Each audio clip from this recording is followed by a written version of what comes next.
একজন ছাড়া বাকি সবাই এসছে। বিরোধী দলের সদস্য ছিলেন, বিশেষ করে জিতেন বাবু বিরোধী দলনেতা ছিলেন। শুধু কংগ্রেসের একজন প্রতিনিধি আসেননি, বাকি সবাই এসেছে। 3 দিনের হাউস, সর্বসম্মতিক্রমে 3 দিনের হাউস।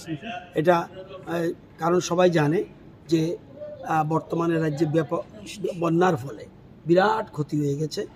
এই ক্ষতির কারণে সবাই বিশেষ জনপ্রতিনিধিরা সবাই মাঠে রয়েছে।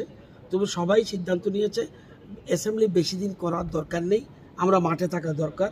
শুধু 3 দিনের জন্য না করলেই নয়, সেজন্য 3 দিনের নিয়ে আলোচনা হবে।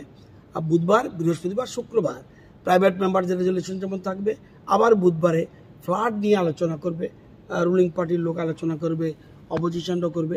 সুতরাং সুন্দরভাবে আমরা যেন আমাদের রাজ্যের সমস্যাগুলি তুলে ধরতে পারে সবাই, এটা নিয়ে আজকে সিদ্ধান্ত হয়েছে। এবং বিএসসি সবাই এবং যদি কোনো বিল আসে, 2টো বিল আসবে এমনি, এবং এর বাইরেও একটা গভর্নমেন্ট বিল আসতে পারে, সবগুলি আর আলাদা করে বিএসসি ডাকার দরকার নেই। স্পিকারকে আমরা দায়িত্ব দিয়ে দিয়েছি, উনি এগুলি অ্যাডজাস্ট করে নেবেন। প্রথম দিনেই কোশ্চেন থাকবে এবং যে বিলগুলি আসবে সেগুলি উত্থাপন করা হবে। বিলগুলি নিয়ে আলোচনা হবে একদম ফ্রাইডে।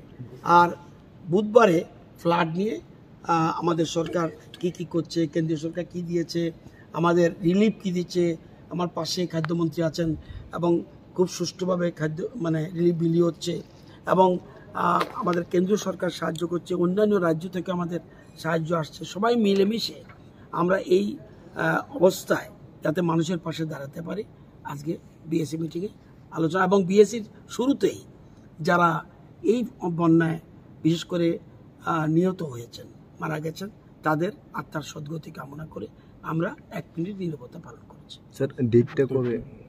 বুধবার, বৃহস্পতিবার, শুক্রবার, 4 তারিখ, 5 তারিখ, 6 তারিখ, 4 September, 5 September, 6 September. Thank you.